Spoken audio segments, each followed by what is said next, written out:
Hey guys, Jem from Jetset Plumbing here. Today I'm going to share with you why you have tree roots in your drain and what that means for your property.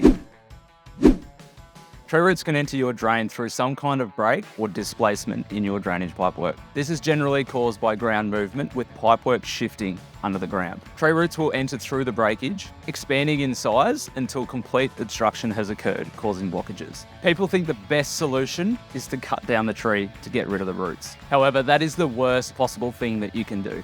By cutting down the tree and removing it, you're risking the entire structural integrity of the pipework. So essentially 1% of the tree roots will enter your line, causing obstruction. We've established that. After that, 99% of the tree roots are outside, tying into the soil, supporting the pipe, sucking up the moisture as hard as it can go. With the tree roots gone, tree gone, this causes wet, saturated, effluent contaminated soil that is unstable.